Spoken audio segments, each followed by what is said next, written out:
What's up, y'all? Welcome back to Dolphins Daily, your daily dose of Dolphins content with your boy Chris Kane. Let's talk about the Dolphins. There's a lot going on, as always, with the Dolphins, but we're going to start with the cap because I mentioned to y'all there's a lot of ways the Dolphins can find cap money. And then we had other stories with Artie Burns and just a lot of stuff happened, right? So the easiest way was the Minka Fitzpatrick restructure, right? That brought us 11.3. We can live with that. But the most amount of money we can get from restructuring the cap is restructuring Tua, which you probably expected because he gets paid the most money, right? Now, the way Tua's contract currently stands, he's basically guaranteed pay through the end of next year. So up through 2026, all that money is guaranteed already. As of March, I think 13th this year, next year's contract was guaranteed. But after next year, the team can basically get out of his contract. There's a dead cap hit, but you can spread that dead cap hit over like a 4 year span. Not that big a deal. It's 34 million over 4 years. That's nothing. That's less than what Jalen Ramsey's dead cap hit was. So the team chooses after next year they can be out of the Tua business and not be like handicapped the way Russell Wilson handicapped the Broncos, where they basically paid him for 2 full seasons without him paying. If they restructure Tua, meaning they move that money into his voided years, they can save $19.3 million, which is more than enough money to go get at least one corner, possibly Noah Fant, and maybe even a second corner if they really want to like be ambitious about going all in right now. But now you guarantee the entirety of his contract, basically. And now that puts you in a situation where we are in the Tua business until 2029. It's up to the team. As of now, they have shown that they do not want to do that. Yes, that gets them the most amount of money back, but now they're on the hook for like 80 million more dollars. And it's like, all right, how do you do this? Do I want to be on the hook for more money, or do I want to make my team right now better? Obviously, the team at this moment has chosen not to restructure Tua's deal. They haven't restructured Minka's deal either, so it seems like even in that respect, they're not really trying to be tied to anyone long term. But when I saw 19.3 million freed up, I said that is a lot of money. That's a lot of money. You can go out and do what you want, really, given that. But I understand the idea that we don't want to be handicapped for that long. I had to look into the actual numbers of it, and I said, "Wow, that's a lot of money." I mean, Tua when he signed his contract got 93 million guaranteed immediately. A lot of money, a lot of money. Good to be a quarterback, but that's kind of where the team is right now. I think we're in training camp now, so we're looking at who's playing well, who's not playing well. Have the guys we drafted emerged? This to me feels like a we will go make a drastic move if our roster is showing us that we need to make a drastic move. If our guys in camp are not performing, they're not picking up the plays, we can't cover, might have to bite that long term bullet. But the young guys are looking kind of, hey, you know, I see BJ over there. He's making some plays on the ball. Like, listen, man, I don't know. We might have something here. If that's what's happening, then the idea of let's go mortgage our future for the next 3 years to go sign a new person doesn't make a lot of sense. And if you think this young person who's gonna make for sure less than Rasul or anyone else we pick up, this young person is gonna make less money, but they have a longer runway, 3 to 4 years at that cheap number. We can build around it. I get where they're coming from. If they're not performing, then yeah. Because what happens in training camp is kind of what happened with Artie Burns. At some point, someone's going to get hurt. Unfortunately, we already have our first like major injury, but also guys play their way into a job. Some guys play their way out of a job. Sometimes there's contract stuff that's happening behind the scenes we don't know about, and then it starts percolating. Like, hey, you get a Micah Parsons situation where he just calls his own impromptu press conference to be like, "Yo, Max got his money from his team. Must be nice." And I'm like, that can't be good. It's like you don't want players calling their own meetings like, "Yo, I got availability. Let's go talk." And then all of a sudden, hey, if you're not gonna pay me, trade me. That's what's happening with Juwan Jennings with San Francisco right now. Like, hey, you paid everybody on this team. You paid the offensive line, quarterback, McCaffrey, all the receivers. You paid Kittle. You paid 3 or 4 guys on defense. Where's my money? And they're like, well, we gave you an extension a couple years ago. He's like, yeah, but I played that extension. So now, is Juwan Jennings going to get his money? Don't know. I think he's in a good situation. But I digress. A lot of things happen in camp. And we're kind of, I think we're almost like sitting back to see is someone like a Noah Fant that at that caliber of player going to just kind of get played out of a job. Maybe that person wants a contract, doesn't get it. They become free. we figure out money, and then we figure out what kind of restructure we need to do down the line. But as of now, the biggest path to getting the most amount of money right now is to go through Tua, and they've declined to do so. So Alec Ingold is a team favorite, and he doesn't talk to the media a ton.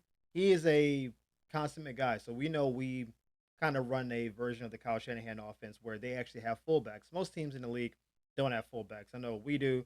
San Francisco, Baltimore. Um,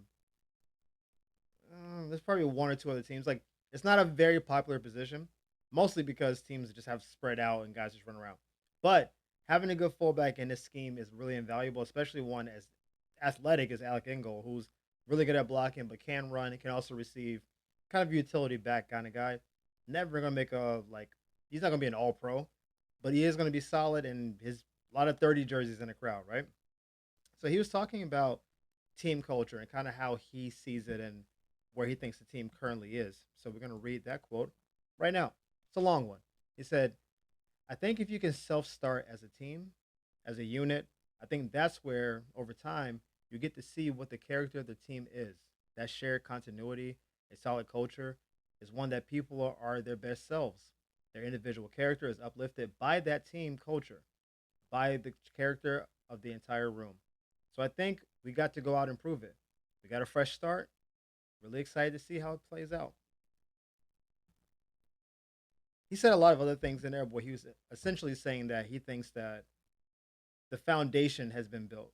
And a lot of guys talked about the culture. We started with Bradley Chubb, obviously Coach McDaniel, of course Tua, some of Tyreek. Everyone, even Teron Armstead was talking about it post retirement. Like Teron Armstead is the man. He is not playing for the team, but he will not give love to his former team. Shout out to Teron Armstead. But a lot of guys are saying the same thing, where it's like, hey, you got to set the culture. I remember hearing Ray Lewis talk about this one time when he was saying that, like Coach Billick, I think it's Billick, uh, wasn't the culture setter for Baltimore. The teams were like him, like T Sizzle, and eventually Ed Reed. Those guys set the culture, and anyone who came to the team adopted the culture. Seattle, when they had the Legion of Boom, like the defense set the culture. Russell Wilson was the quarterback, but he didn't set the culture. The culture was set by most likely Bobby Wagner initially, because Bobby Wagner was the best player at the time, and then Sherman, and then Cam Chancellor, then Earl Thomas. Like those guys said, "Hey, we are setting the culture. When people join the team, this is how we play. This is who we are." And the good teams, their players kind of set the culture. Sometimes it can come on high, right? I think, let's say a team like the Chiefs. I think Andy Reid is the culture setter. I don't believe Mahomes is, because I thought the Chiefs played well and similar even when he wasn't there. But how they play in the critical moments, they look to Mahomes to be the leader, right? So that's kind of a weird thing.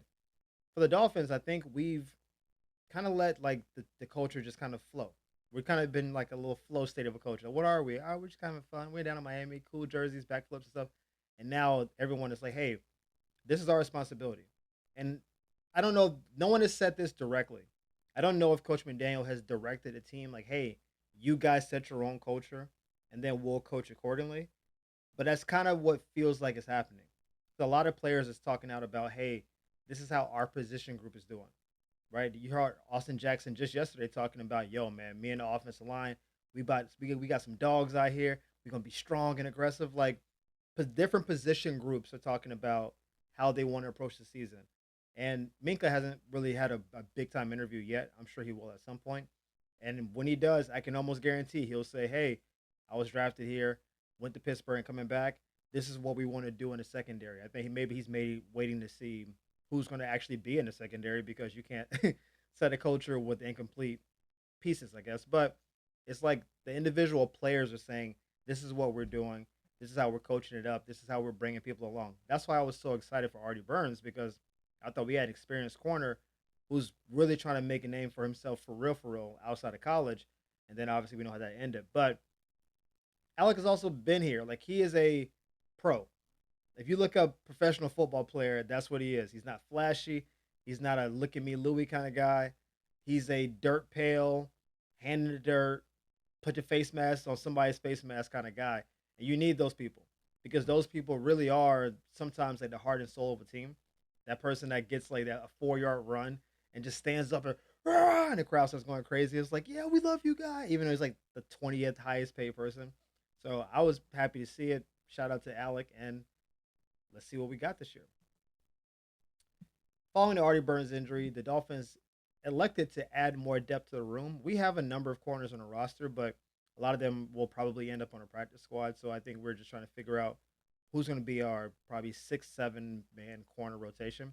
So Dolphins went out and re-signed Cornell Armstrong, who for longtime Dolphin fans, you may remember his name because we drafted him in 2018. 6th round pick. We drafted him, played for a year, and then we let him go. Bounced around the league, went to Tennessee, went to Atlanta, went to the Vegas. I think they were LA at the time. And then he hasn't played on the actual football field though since 2022. He was on a roster last year, chilling, and then he got cut in the spring of last year. So he hasn't played football, like he hasn't been on a team in over a year, but he hasn't actually played football in almost 3 years. I don't expect this to really move the needle. I know like people are like, yo, y'all got a new corner. I had to look into him and let's see who is this guy, blah blah. And I was like, all right, this is not. He basically shouldn't play. That's just based on everything that he's bringing to the table, based on his age and all that. He shouldn't really play, but we think he could probably learn the system. He's a vet. Maybe he can make it special teams. That's not every corner needs to be like on the field playing cornerback. A lot of guys who play special teams are defensive people who didn't make like the active, top 2 or 3 um, rounds, I guess. So, hey, I'm not teams. Second, if you're not second team cornerback, you might be first team special teams. So if he can make that, that would be a great accomplishment. But I'm not expecting much. I think there's a reason why a whole year went by and nobody signed him. He was just there sitting at home like, hey, I can work, and they were like, yeah, we'll get back to you. As I always say, we know a lot of teams need and a lot of teams in the league need corners, and the fact that nobody signed you means whatever. But hopefully, again, this might even be a better story. Draft a kid, let him go, come back 8 years later, and now he makes the team, and not only that, becomes a good player, and then is like an integral part of us winning and make it to the playoffs. What a great story that would be. I don't see it happening. I see him as being a guy that is probably first on the cut line. We just need to have a certain number of corners to do like our drills and to be scout teams and do all that stuff. But I'm looking for, listen, shout out to Cornell. This is no shade whatsoever. I just don't anticipate him playing really this year. And hopefully he can prove me wrong. Finally, we're going to give an update on Bayron Matos, who I didn't do a story on yesterday because we didn't have like any information. All we saw was, hey, offensive lineman Matos passes out on the field, helicopter to a local hospital, no further details. And I said, oof, that, I don't know what that is. So I just kind of like stayed back. What they found was that he was like, he had lost feeling on one side of his body, which could be like the beginning of paralysis, could be stroke, whatever, whatever. And I just didn't want to touch it until we had any more facts because speculation is just dangerous, especially with something that could be that life threatening. As of today, he has full use of his limbs. He has full feeling. So we're going to give a big applause there because you never know. We've seen it. We see it happen with like a Ryan Shazier kind of guy for Pittsburgh. Awesome player, like really high upside. You can see being a long term guy. One tackle, that was it. And that's kind of how football is. It's the not for long league, right? So when helicopters have to cart you off and you can't walk, and we're holding information, that doesn't sound good. This sounds like he's on the road to recovery. I don't know like timetable. They haven't given that kind of stuff out yet. The interesting thing is that Matos didn't even play last year. Like he was on the practice squad for most of the year, and he has an interesting story. He's from the DR, and he went to South Florida, who's the rival of my alma mater, but that's neither here nor there. And he came to the NFL through the NFL International Players Pathway, which is like guys who played like overseas. They kind of get okay ushered into the league, but they get opportunity to show out in the NFL when they don't have the requisite tape and experience to really play. Now he is a giant, 6'7", 330, and I think the Dolphins saw him as maybe like a project. Hey, he only played organized football for a year. You don't typically go from 1 year organized football to the NFL. That's not really how that works. People spend their whole lifetime trying to make the league.